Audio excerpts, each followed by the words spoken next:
There are several things which can make an indie game appealing to gamers. Creative gameplay, an enthralling story, or even fish, lizard, lesbians. Undertale is a hit indie game created by the indie developer Toby Fox and was released in 2015, and from its humble origins of being a small Kickstarter game, it has blown up quite a bit since.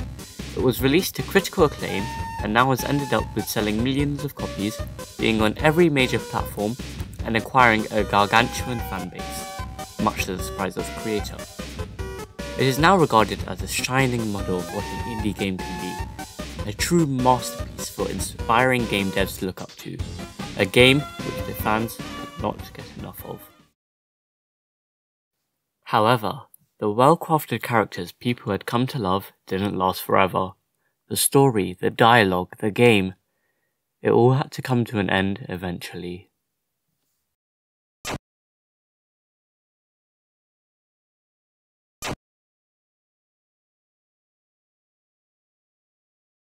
Soon after, animations, songs, theories, the fandom thrived on it all. Just take a look at this video released a bit over a year after Undertale's release. Pretty good animation, right? No, not to the fans. To the fans, it was a way to relive one of the coolest and intense parts of the game again, resulting in the current 117 million views. But when the existing story isn't enough, what comes next? New stories. It's 2023. We're all accustomed to alternate worlds, parallel universes, variants, whatever you want to call it. But back in 2015, this was a much more unique idea, and with the idea of timelines and resets already being a part of the game, it seemed like a no-brainer. And the fanbase loved it. Perhaps too much. Because what we have now is an infinite abyss of stories. Everlasting, ever-growing. Now, it is very daunting to try and dive into the void, but if you're interested to see the true beauties and horrors a fandom of millions can make, then let me be your guide to the world of the Undertale AU Multiverse.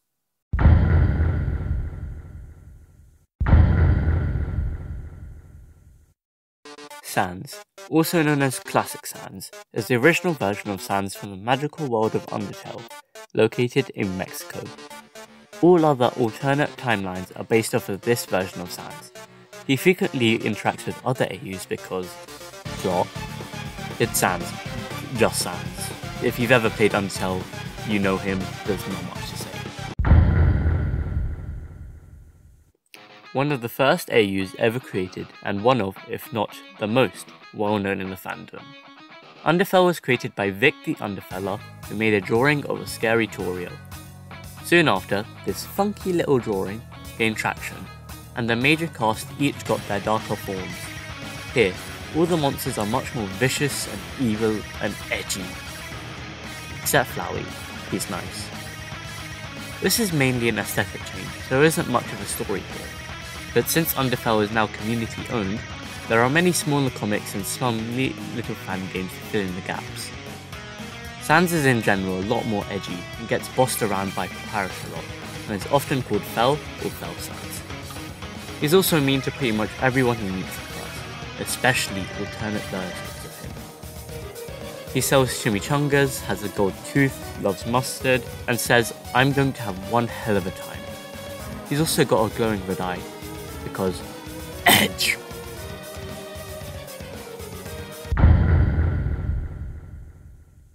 So, Undertale. Except Sans is Papyrus, Undyne is Alphys, Torio is Asgore, Flowey is Temmie, and Kara is Frisk. Makes sense, right? No? Well, this is another mainly aesthetic change, so again, there's not much to talk about in terms of lore. This AU swaps the roles and personalities of each character, making them feel familiar yet different. This sets the precedent for a few other swap AUs. The main character who the fandom likes is Sans, who's an energetic Royal Guard in training. Who isn't a cutesy, soft, hyper-quirky child unlike the cancerous monstrosity the fandom has created known as Blueberry. Sorry, just had to get that off my chest. And Papyrus, who is a laid-back smoker who drinks honey.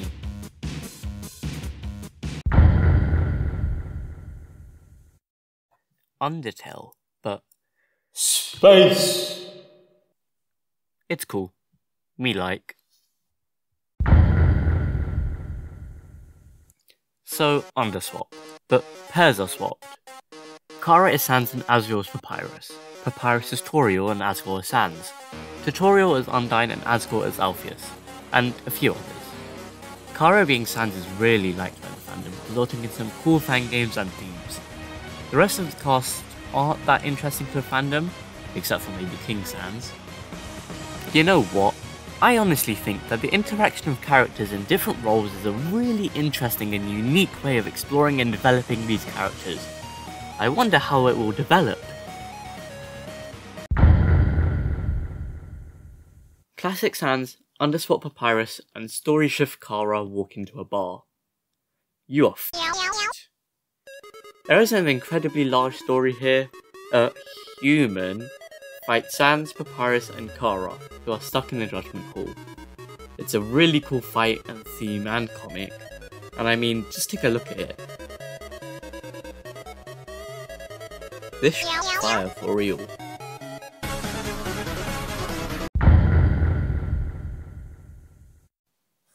With the basics covered, outcodes are characters which mainly stay out of their AU of origin and mostly interact with other AUs and are the predominant reason why AUs can interact with each other in the first place. In this timeline, Sans was ballin' and dunked Frisk so hard that it shattered across time and space. Oh dear. Well, no more resets.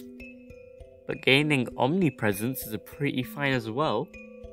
Perhaps it was even worth the cost. No cost too great. Oh my god! They now reside in the Omega timeline and provide a safe space for those whose timelines were destroyed or don't have a home. They're one of the most involved characters in the AU Multiverse and are very caring for all. They also take care of a child called Poppy. After going through many genocides, Sans wants things to change, and so Kara convinces them to commit his own genocide. He grows less and less remorseful with each monster they kill and with each level he gains. He begins to cry black tears and his soul becomes a bullseye shape. The original AU leaves on an open note, allowing for multiple endings, but in the wider multiverse, he's without Kara and is just a merciless killer and a friend of Nightmare, giving him the name Killer Sans.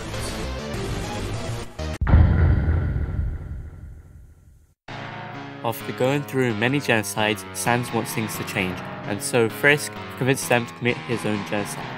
He grows less and less remorseful with each monster that he kills and with each level he gains. He begins to go more and more insane and his clothes are covered with dust. In the original AU, he is paired with a hallucination called Phantom Papyrus, but in the wider multiverse he is without him and is just a merciless killer and a servant of Nightmare, giving him the name Murder Sans, or more commonly Dust Sans.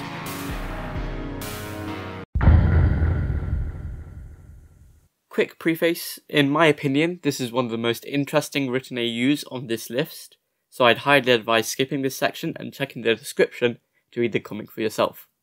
Okay? Okay. This AU takes place years after Frisk leaves the Underground, and during the neutral ending, where the Queen is exiled and Undyne becomes the ruler. The core lost power, and due to it, there's a lack of food in the Underground. Alpheus suggests to Undyne to use Sans' eyes to restart the core. After Sans uses his eye magic to send a massive attack back at Undyne, he wears himself out, and Undyne rips his eye out. Unknown to Undyne, he manages to live and attacks everyone in sight, destroying their core and lobotomizing Alpheus. He then tells the citizens of Snowdin that Undyne said to eat any human that falls down. Compared to the many other AUs, this is a very interesting premise, and the comic series 100% does justice to the idea.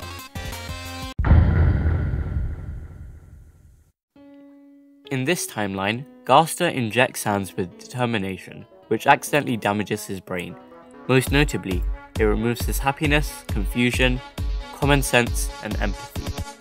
After learning about resets, he kills over and over. with no consequences except small cracks in the skull from minor damage. Frisk enters the underground with the intention of committing a genocide, but notices everyone is already dead. They enter the Judgment Hall and see Sans with a decapitated pyrus head in hand, yet still alive. Sans attacks and Frisk escapes the save screen to try to find a way out. This Sans prefers to fight hand to hand and lacks a glowing eye. Wait, it's not all like this. I promise it gets better. No. Ew. Oh, wait. How's this? Dream and his brother Nightmare were conceived from the Tree of Feeling by Nim, in the forms of the first skeletal monster she saw, being Swap Sans. Dream and Nightmare were both very caring and kind, and tended to their side of the Tree of Feeling. Soon later, a village formed near the tree, and Dream befriended the villagers. What a happy ending. A human seeking power from one of the tree's golden apples was slayed by Nim. However, the malice spirit infiltrated one of Nightmare's dark apples. Humans from all round came to try Dream's golden apples, but Nightmare is belittled and bullied for his apples. He tried to prove himself by taking care of one of the golden apples, but he just turned it into a dark apple. When the people saw, a mob broke out, and they forced him to eat apples from his side of the tree, including the corrupted apple. He became filled with malice towards Dream, and turned into a possessed monster, and consumed all of the apples on the tree, except for one. Dream tried to use the last apple to save his brother, but it wasn't enough. He was turned to stone as Nightmare destroyed the tree and Nim. 494 years later, Dream was released to stop his brother's scheme that could threaten all of existence. During a battle, Nightmare told Dream that it was his fault he is like this, and he doesn't feel the pain he does. Dream always wanted to help his brother, and felt incredibly guilty after his brother became possessed. Dream later returned to the tree in tears and became lost in his guilt and sorrow. Eventually he gives in and takes a bite from the corrupted apple. In doing so, he becomes possessed, similarly to Nightmare, and corrupted the last golden apple that resided within Dream. Nightmare watches helplessly as he sees his brother succumb to hatred. Ink Sans comes from an incomplete universe where he was the only one given a soul. He tried his best to help the other inhabitants, but to no avail. To escape his purgatory, he destroyed his soul and ended up in a blank void. Eventually, an ink brush with some inks fell down into the void. The inks each embodied an emotion and allowed the soulless Ink Sans to feel, albeit temporarily. He collects the ink in vials to constantly feel emotions, and with them he created the Doodle Sphere. He soon finds a portal that leads to the source code where all colour goes. He realizes their true purpose are to imprint the creator's emotions in forms of Undertale fanworks. Therefore, he supports and encourages creators to create in order to harness a constant supply of ink and protect their creations from vandals or other half-codes.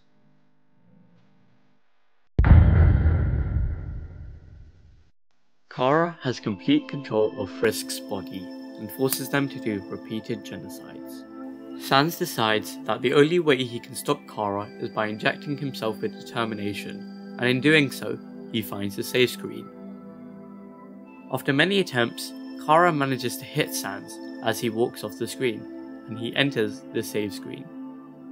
He then tries to reset, but can't, and instead, Kara resets, leaving Sans, or now named Geno Sans, stuck in the save screen, and he finds Frisk there as well. With some exposition involving Geno Sans, Sans from another timeline, Kara, Frisk and Papyrus, they manage to escape the save screen and all live together on the surface with the rest of monster kind. But what if he f***ed up? During his time on the surface, Gino continued to play around with his determination, despite Sans' warnings. As a result, he was sent to an anti-void, where their loneliness and anger made him go slowly more and more insane as he began to lose his memory and forgets who he used to be. He eventually escapes and arrives in a foreign AU and talks to Torio in the ruins. Eventually, he realizes this isn't his home, as everyone is a ghost. While being confronted by a ghost Sans, he freaks out and calls them anomalies which shouldn't exist and tries to attack them. Now Error Sans seeks out all other AUs, anomalies and glitches to destroy them, despite being one himself.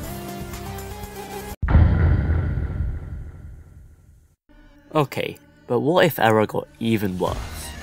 One day, Error found a Gino Sans stuck in a save screen and proceeded to kill him.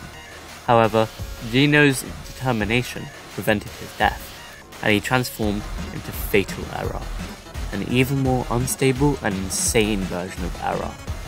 Currently, his aim is to create his own papyrus. However, since he doesn't want to harm any papyruses, he can only take code from Sans's.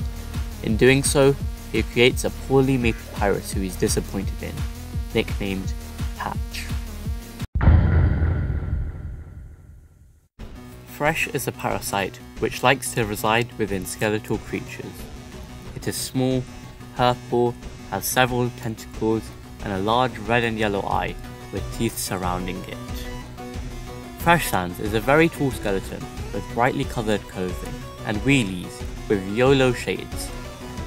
He acts very lax and uses a lot of fresh slang. The parasite's main aim is self-preservation. This is a clear reference to parasites from the hit game Real Life, which parasites infect the body of a living being and live off of them to survive. Very cool. If you've wanted to understand Underverse, well, this is a good start. X-Caster lives with his children in a quite plain and boring world. One day, Ink finds this AU and they quickly become friends. Ink then showed Caster the Doodle Sphere, and X-Caster became inspired to create his own perfect world for his children with his creation, the Overwrite button. This creates a whole lot of problems as X-Caster does some very questionable things to his world. This results in X-Kara and X-Frisk, who are now in one body, creating a rebellion against X-Caster. However, X-Sans, or Cross, becomes greedy for the rights of the Overwrite button, which was inside of X-Frisk, and he kills the entire XTale universe, including X-Caster and X-Frisk, leaving Cross and X-Caster as a ghost in their empty world until Error steals their soul. Ink returns again, except now he has half of X-Caster's soul still with him. Just giving a brief overview does not do this justice, and I fully urge you to watch the YouTube series to get a much better understanding, and honestly it's just really cool. The next Underverse episode will be coming out in December, so you got time until then, why not binge it all? This story starts before the death of Azrael and Kara. One day, Kara starts to act weird and attacks the monsters of the underground. It turns out Kara was being possessed, and so Sans meets a version of Frisk that wields 6 other human souls when he goes looking for Kara. Turns out Frisk lured them there in a petty revenge ploy for an alternate reality wrong caused by the Dreemurr family, which results in the erasure of the underground, and takes a reset, creating a new Sans who meets an alternate Frisk. Epic Sans himself isn't lazy and likes to say bruh. He is the royal scientist and often has an empty left eye socket, which can spawn a purple eye when emotional. He is also very powerful. Like, very powerful. In the original, he was a fusion of Sans and Caster, but in the reboot, he isn't, yet stays pretty much the same. Okay, we don't have all day, and the void is still... yet... So, bullet time now. These AUs aren't strongly connected to the multiverse, but are still part of it, and some of these AUs work great on their own anyways. You might have seen this through the fandub. After a genocide run, Sans kills Frisk at the start of the timeline and absorbs their soul along with 6 others and breaks the barrier. This Sans, also known as Seraphim Sans, has a massive body, tail, and 3 pairs of wings. He can hear all of the souls talking inside of him and can use all of their soul abilities. In this AU, Sans and Papyrus are clones of the royal scientist Gaster for use in a secret project, after which he intends to use them to break the barrier and free the underground. However, the 2 clones were not intended to become sentient. The general story involves them growing up and living with each other as Gaster continues his plan. Reapertale is a universe in which the main cast are all gods, acolytes, a golem, or the like. Sans as well as Papyrus are both gods of death. Sans is a coffee addict and appears to hate his job. He reaps souls without mercy as his hesitation resulted in the creation of a corrupted vessel of darkness, Kara. Before the events of Undertale, Papyrus one day became very ill. Sans took him to Alphys, who injected him with determination. Papyrus began to melt, and Sans, hugging his brother, melted as well, resulting in the amalgamation of Sans and Papyrus, known as Sixbones. Helptale is an AU where something's changed.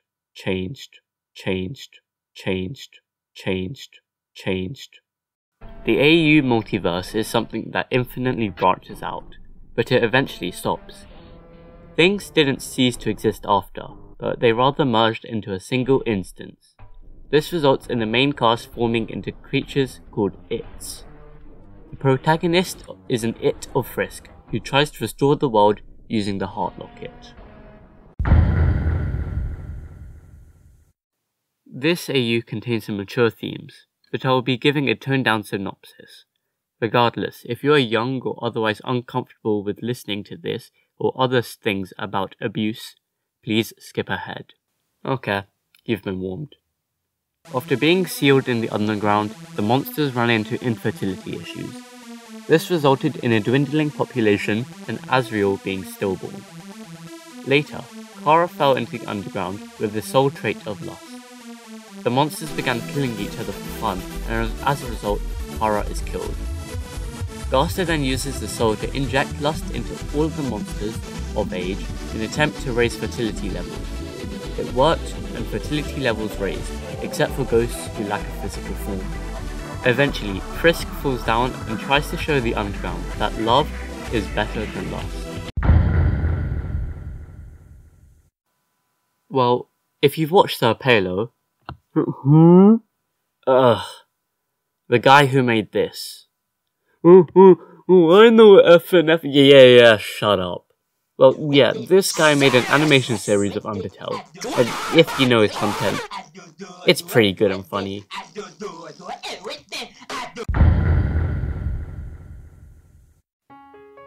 An experiment in the True Lab went wrong, creating Gaster Sans and erasing everyone in the underground except for Echo Frisk. Gaster Sans tries to bring Echo Frisk to the core in order to use their determination to reset the timeline. This is a take on Underfell, where every time Frisk dies, a buttercup grows on their body. Sans is the only one who can tell about timeline reset, and through Frisk's repeated kindness, despite how much they've died, Sans changes and becomes more compassionate towards the human, and accompanies them towards the barrier. After 30 genocide runs, Gaster is found by Frisk, who then leaves to find Sans. Gaster tells Sans about the humans' repeated massacres. Then Sans swore to his last breath that he'd pull out all the stops. And damn, he's gonna be cool while doing it. During a genocide run, Sans decides to fight you in Snowdin instead of Papyrus. This leads to you fighting Papyrus at the Judgment Hall, and Papyrus no longer believes in you. And damn, he's gonna be cool while doing it. A younger Sans works with Alpheus to track anomalies, and he's a lot more like Papyrus. Overall, he's just a lot happier. At the end of the true pacifist final battle with Asriel, Frisk loses, but Asriel tries to rewrite the timeline and fails. This creates a distorted world where the characters' roles are swapped, similar to Underswap. However, this AU makes them fully unique characters and greatly expands them beyond the basic story of Undertale. I very highly recommend it. Another swap AU, where Sansa swapped Tutorial Papyrus with Asgore and Ghast with Asriel. The rest of the cast remains the same. During a fight with Kara in the Judgment Hall, Sans absorbs the Bravery Soul and becomes Delta Sans. He now travels to other AUs to protect them.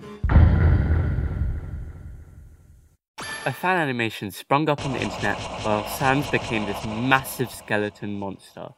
It's pretty short, so yeah, check it out. During a fight with Kara in the Judgment Hall, Sans absorbs 6 of the human souls while dying, leading to part dusting being consumed in a rainbow flame and wielding a Ghast Blaster arm cannon. Sans then becomes forgotten. Undyne replaces Sans as Papyrus's big sister. Kara returns and possesses a monster and attacks Snowden. Undyne wins and is declared a hero as Sans and Ghast walk in the void. An Undertale player hacks themselves into the game as they are unsatisfied with the game's ending. Their aim is to reach a perfect ending and become friends with all monsters. However, when they reach the end, the timeline is reset. But eventually, they manage to get their perfect ending. They're also strong, like really strong. This AU starts when Frisk gets taken over by a hate-filled Kara. They then reset during the Sans fight, which causes glitches to happen and for Kara to return. This sets up and starts a whole animated saga which you can find on YouTube. The literal first AU, which came out about a week after Undertale's release. At the end of a true pacifist route, Frisk links their soul with Asriel's spirit to prevent them from turning back into Flowey, and they manage to succeed using their love and determination. The second Undertale AU, releasing literal hours after Kindred Spirits. This AU takes place at the end of a true pacifist run when Frisk went to see Asriel. After seeing Asriel's sadness, Frisk tries to convince them to come to the surface across many different runs, but he refuses. In the end, Frisk decided that the only way was to give Asriel their soul. Well, the Bad Time Trio became so popular that many others followed in their footsteps, including the Mad Time Trio and the Murder Time Trio.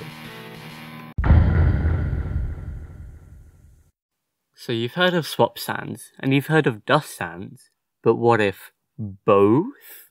Well, you get Dust Swap, or Dust Trust. You like that? Well, how about Disbelief, Dustfell, Felllust, Freshing, Fellswap, not to be confused with Swapfell. Let's just move on.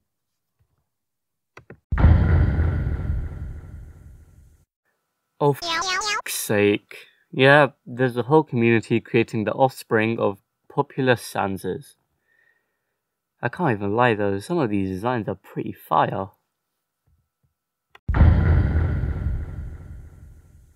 Altertale is an AU focusing on the struggles of William, Adam, Ares and Jacob must overcome to get their happy ending, all while facing off against intense foes and even their own family.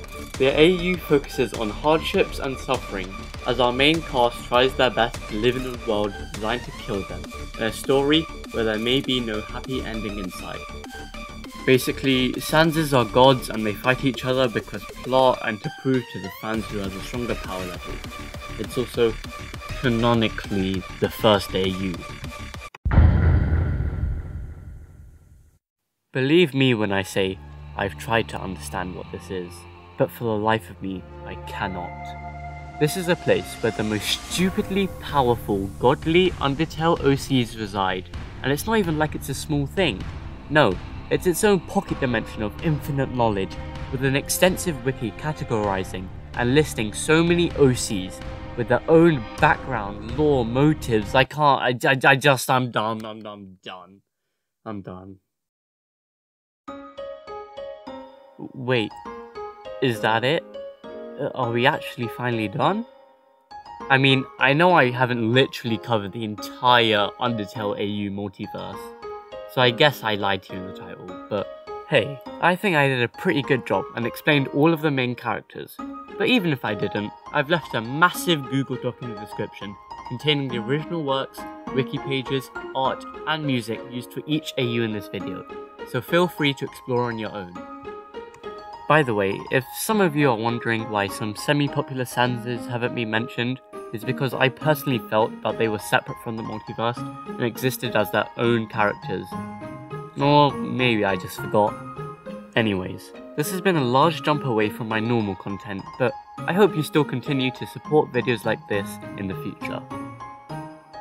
And I guess I'm done. Did you know that